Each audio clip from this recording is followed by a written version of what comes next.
السلام عليكم ورحمة الله وبركاته. الأخبار طبعا احنا كلنا سمعنا جملة بتقول إن القانون لا يحمي المغفلين. طبعا الجملة دي في ناس كتير فهمها غلط، وهي معناها إن لو واحد مغفل أو واحد على نياته وواحد نصب عليه فكده القانون مش بيحميه. طبعا الجملة دي مش معناها كده. الجملة دي معناها إن أنت لو جاهل بالقانون ما ينفعش ان انت تروح للقاضي لو حصلت مشكله وتقوم قايل له معلش اصل انا ما كنتش اعرف ان اللي انا عملته ده جريمه، او ما كنتش اعرف ان انا ممنوع ان انا اعمل كده. في القانون ما فيش حاجه اسمها انا ما كنتش اعرف، وده مبدا بيتم تطبيقه في جميع دول العالم. فلما تيجي تسافر مثلا على سبيل المثال، من ضمن القوانين المطلوبه ان انت لازم يكون معاك تذكره عوده. فانت لو معكش تذكره عوده، الكلام ده لو انت بقى مش معاك اقامه، لو انت جايب تذكره سفر عاديه وجاي تسافر معكش تذكره عوده، الضابط بتاع الجوازات اللي في بلدك ممكن ان هو ما يطلعكش على الطياره اصلا. حاجه زي الباسبور بتاعك لازم ان هو يكون في مده صلاحيه كافيه. لو مده الصلاحيه فيه 6 شهور او اقل من 6 شهور، نفس القصه، ضابط الجوازات اللي في بلدك اللي في مطار بلدك مش هيطلعك من على الطياره، يعني انت مش هتعرف تغادر بلدك اصلا. فانت قبل السفر لازم ان انت تكون عارف القوانين بتاعه السفر، خصوصا اللي خاصه بالبلد اللي انت هتسافر لها. وكذلك الحال لو انت ناوي ان انت تتجوز او ناوي ان انت تستثمر. مثلا واحد عايز يتجوز في اندونيسيا، لازم ان انت تبقى عارف القانون ان الجواز الرسمي موجود في مكتب اسمه KUA. ده المكتب الحكومي المختص بزواج المسلمين. اي جواز بيتم خارج المكتب ده كأنه ما كانش، لا يعترف به وكأنه لم يكن. اللي تيجي تقول لك نتجوز عرفي، اللي تيجي تقول لك نكتب ورقة، اللي تيجي تقول لك انا خالي شغال مأذون هو ممكن يجوزنا، اللي تيجي تقول لك ممكن نروح نتجوز في الجامع. المكان الوحيد اللي انت ممكن تتجوز فيه في اندونيسيا هو KUA، الى جانب طبعا السفارة بتاعتك، السفارة بتاعت بلدك. من ضمن القوانين برضو اللي انت لازم تبقى عارفها قانون التمليك في اندونيسيا. قوانين التمليك بتقول ان الاجانب ما ينفعش ان هم يتملكوا. فانت ممكن ان انت تشتري، بس مش هتشتري ارض، يعني هتشتري بيت او هتشتري عقار، ولكن الارض بتاعت البيت او العقار ده اللي هي اهم حاجة في البيت انت مش هتمتلكها. فانت هتدفع كامل مبلغ المنزل، بس هتاخد الحائط والسقف فقط. لا قدر الله حصل زلزال، وقع البيت قديم، ايا مكان، راحت فلوسك عليك. وفي نفس الوقت العقد بيكون حق انتفاع محدد بمده، يعني بعد عمر طويل ما ينفعش ان انت تورثه. هو القانون كده. احنا مش بنناقش بقى دي حاجه حلوه ولا دي حاجه وحشه، او احنا بنقارن اندونيسيا احلى من امريكا ولا امريكا احلى من اندونيسيا. لا، احنا بنتكلم في حته رايح امريكا او رايح اندونيسيا او رايح مصر او رايح اي دوله، لازم ان انت تبقى عارف القانون.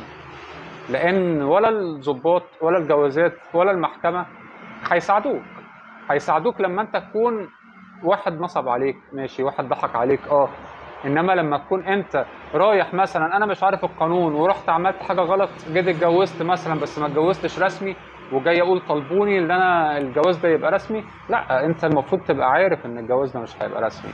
في ناس بتكلمني بتبقى فاكره ان اندونيسيا زي اوروبا، يعني ان انا ممكن اسافر مثلا وادخل اندونيسيا سياحه واقوم كاسر فيزا وبعد كده اقوم مقدم على اللجوء، وهيدوني بقى اقامه وهيدوني بيت وهيدوني فلوس وهعيش زي اوروبا بالظبط. مفيش اعانه بطاله في اندونيسيا اولا.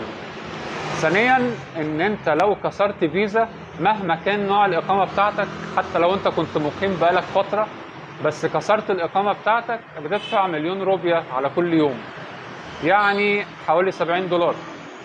فحته ان انت تكسر فيزا وتفتكر ان هي هتعدي بالسهل، لا، يعني غير الحبس وغير البهدله هتدفع $70 على كل يوم، مش هيسيبوك الا لما تدفع. وبعد ما بتدفع طبعا بيرحلوك، وما تستهونش بكلمه بيرحلوك، لان انت لما بتترحل من اي دوله بيتبلغ عنك ان الشخص ده الجنسيه الفلانيه رقم الباسبور ده قعد عندنا وكسر الفيزا بتاعته. فجميع دول العالم بتكتب اسمك، وبتبقى عارف لو جيت ان انت قدمت على فيزا لاي دوله تانية، اكيد القنصل هيكون عارف ان انت عملت مشكله في اندونيسيا او عملت مشكله في دوله تانية. فما تستهونش في حته ان انا اجي اكسر ولما يبقوا يرحلوني، الموضوع هيأذيك كمان مستقبلا. كمان في ناس بتفكر ان هي تيجي تعمل لجوء في اندونيسيا. اليو ان في اندونيسيا، هي اندونيسيا مش ماضيه على اي اتفاقيه بتاعت لجوء، وبالتالي يعني اليو ان هيقبلك وهيدي لك كارت وكل حاجه، وممكن كمان يديك مصروف حوالي 70 يورو في الشهر او حاجه زي كده. بس اندونيسيا بقى كحكومه هم مش ماضيين على اتفاقيه لجوء، فانت هتقعد في اندونيسيا ترانزيت، بمعنى اصح هتقعد في اندونيسيا بس لغايه بقى ما نشوف هنرحلك على اي دوله، يعني يا اما بقى هنرجعك على بلدك يا نوديك دوله ثانيه. وطول اقامتك في اندونيسيا مالكش حق انك تشتغل، اولادك مالهمش حق انهم يدخلوا مدارس، مفيش مستشفيات مجاني، مفيش اي اعانه من الحكومه باي شكل من الاشكال، ممنوع من العمل، وما تقدرش انك تغادر المدينه اللي انت فيها. يعني لو قال لك تعالى هتقعد في المدينه دي يبقى انت خلاص استقريت في الحته دي وخلاص، لغايه بقى ما يرحلوك على دوله ثانيه. طبعا ده خلاف اللي بيحصل في اوروبا ان هم بيساعدوا اللاجئين. الفكره بس ان اندونيسيا مش ماضيه على الاتفاقيه دي. الاستثمار مثلا، انت عشان انت تستثمر في اندونيسيا لازم ان انت يكون عندك في حسابك البنكي حوالي 66,000 دولار، ده القانوني. ممكن ان انت تقوم رايح لايجنت وهيخلص لك الورق ويعمل لك شركه وكذا، ولكن المشكله بقى بتيجي في الناس اللي هم بيعملوا اقامات وما بيفتحوش شغل. يعني يكون هو ان هو عايز بس ايه، ياخد اقامه في اندونيسيا وما يفتحش شركه. طبعا انت عارف ان اي شركه في العالم بتتفتح بيجي لها تفتيش من كل حته، يعني ضرايب بتيجي، مرافق بتيجي، حي بيجي، المحافظه بتيجي، كل من هب ودب بيفتش على الشركات والمكاتب، واكيد انت عارف المعلومه دي من بلدك. فنفس الوضع في اندونيسيا. حصل ان في ناس من فتره قريبه بس مش عرب الحمد لله، كانوا قاعدين باسم مستثمر، ان انا مستثمر ومعايا اقامه مستثمر، بس هو مش شغال ولا فتح شركه ولا اي حاجه، وقاعد اتمسك. طب فين ورقك؟ ادي ورقي. طب فين الشركه بتاعتك؟ ما لقوش شركه. طب انت وريني حسابك بقى في البنك، معاك المليار روبيا ولا ال 2 مليار روبيا؟ معهوش. اتخذ طبعا ايه، حبس وغرامه وترحيل، وبيبقى فيها بهدله بقى لان هم بيصوروا فيديو والموضوع بينتشر، يعني بيطلع في الاخبار. فحته اللي عايز يستثمر لازم ان هو يدرس قوانين الاستثمار. كل المعلومات اللي انا بقولها لكم دي مش سريه يا جماعه، المعلومات والله موجوده في جوجل، يعني انت حتى مش محتاج ان انت تسال حد، انت لو كتبت في جوجل بالعربي او بالانجليزي هتلاقي. في كمان ناس بيتنصب عليها في حته الاستيراد والتصدير، يعني انت عايز تستورد حاجه مثلا او عايز تصدر حاجه، لازم ان انت تبقى عارف قوانين الاستيراد في بلدك، لان اي حاجه بتدخل بلدك انت هتدفع عليها ضرائب وجمارك، انت اللي هتدفع لان انت اللي مستورد، فلازم تبقى عارف الجمارك والضرائب اللي هتدفع كام. الشحن لازم تبقى عارف نظامه ايه.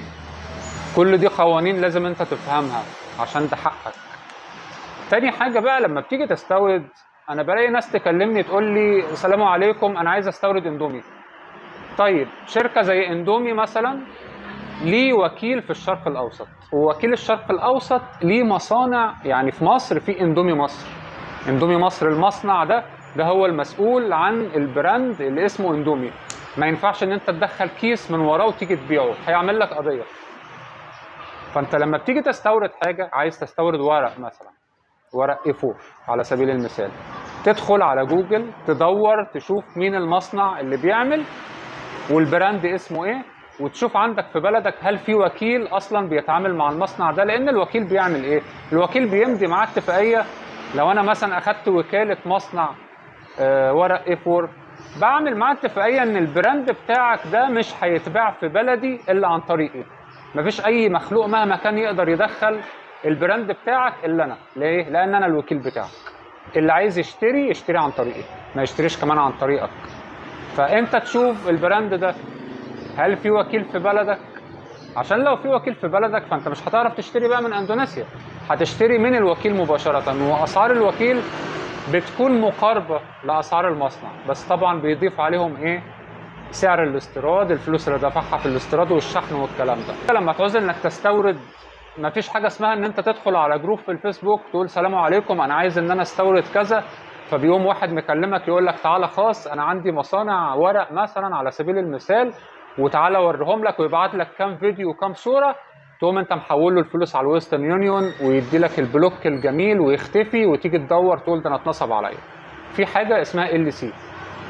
LC دي انت حضرتك بتروح البنك وبتبلغهم تقول لهم ان انا مستورد وعايز استورد ورق من فلان الفلاني، وتديهم المواصفات ورقم الحساب بتاعه والفلوس اللي هو من حقه ثمن البضاعة، انت بتقوم حاططهم في البنك بتاعك، والبنك بتاعك هو اللي بيتابع مع البنك بتاع المصنع او البنك بتاع الراجل اللي هو هيصدر لك. بعد ما الراجل بيصدر وبيبعت الشحنة بيقوم واخد الورق ما يثبت ان هو بعت لك الشحنة ويروح للبنك بتاعه يقول لهم ادي الشحنة وادي الورق، افرجوا عن الفلوس بتاعتي. فبيقوم البنك معتمد الاوراق دي بعد ما بيتاكد من صحتها وبيقوم باعتها للبنك بتاعك، والبنك بتاعك بيقوم ساعتها محول الفلوس. فبالتالي انت مش هيتنصب عليك. ليه؟ لان فلوسك انت حطيتها في البنك بتاعك، ما سلمتهاش لشخص مجهول انت عرفته من على النت. وحتى الناس اللي شغاله في الموضوع ده وبيكونوا موجودين على النت، اول حاجه هيقولها لك ان انا شغلي معاك هيكون عباره عن LC. مفيش حاجه اسمها بقى ان انت تحول لي ويسترن يونيون، ابن خالتي هيبقى يجي لك يعدي عليك ياخد منك الفلوس. الكلام ده مش موجود في الاستيراد والتصدير. كل الناس في العالم، في اندونيسيا، في الصين، في اي دوله في العالم، بيتعاملوا بالنظام ده، ان انا احط الفلوس في البنك والبيع بيكون عن طريق LC. وكذلك الوضع في الجواز. يعني في ناس بتتجوز، في قصه منتشره اليومين دول هي ترند في اندونيسيا.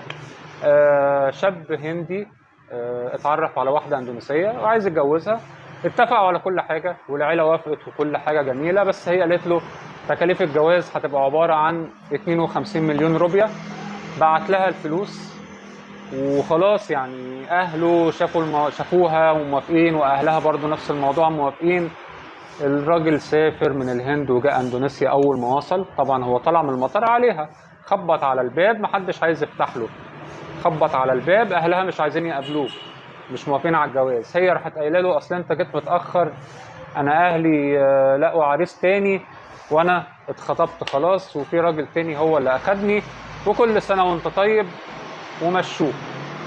طبعا هو قعد ليله مش عارف يروح فين، فضل قاعد يعني نايم على الباب ده على حسب كلامه، ان هو فضل موجود قدام البوابه بتاعه البيت مخبط لها. طب فين الفلوس؟ مفيش فلوس. من هنا لهنا. عمل فيديو شرح فيه الموضوع.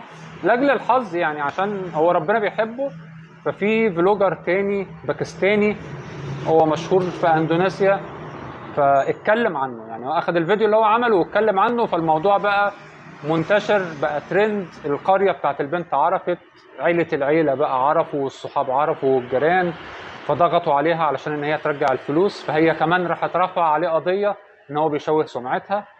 ولسه بقى هنشوف الموضوع هيحصل في ايه. انا بقول لكم بس ايه مثال على الحاجات اللي بتحصل. انت عايز تتجوز، هو غلطته يعني خطأه الوحيد ان هو حول لها الفلوس.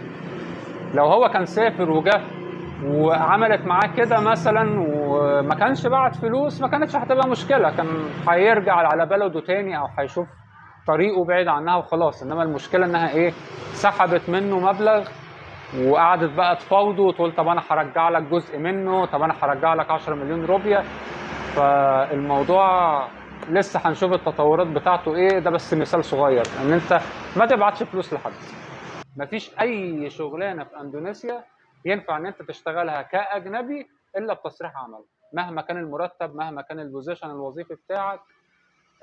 وطبعا بيطلع بناء على تصريح العمل ده فيزا عمل، وانت ما بتدفعش ولا مليم. يعني المفروض اللي بيطلع تصريح العمل واللي بيطلع فيزا العمل واللي بيعمل لك الاقامه الشركه اللي هتشغلك او المكان اللي هتشغلك، عشان ما حدش مثلا يكلمك يقول لك تعالى حفظ الاولاد قران مثلا ولا علمهم عربي، وانت تقوم جاي بطيب خاطر وبنيه صافيه من غير اي اوراق. تلاقي واحد من الجوازات دخل عليك، باسبورك، اقامتك، طب انت بقى فين تصريح العمل بتاعك؟ ما انت المفروض بتدفع ضرايب بقى، معكش ولا تصريح عمل ولا بتدفع ضرايب ولا معاك اقامه عمل وشغال، هتفتح على نفسك مشكله. فاعرف القوانين بتاعه الحاجه اللي هتعملها علشان ما تحصلش مشاكل وربنا يبعد عنكم المشاكل. معلش انا طولت عليكم في الفيديو ده، بس كان مهم لان في ناس كتير طلبته. ما تنسوش اللايك والشير يا جماعه، واشوفكم فيديو جديد ان شاء الله، والسلام عليكم ورحمه الله وبركاته.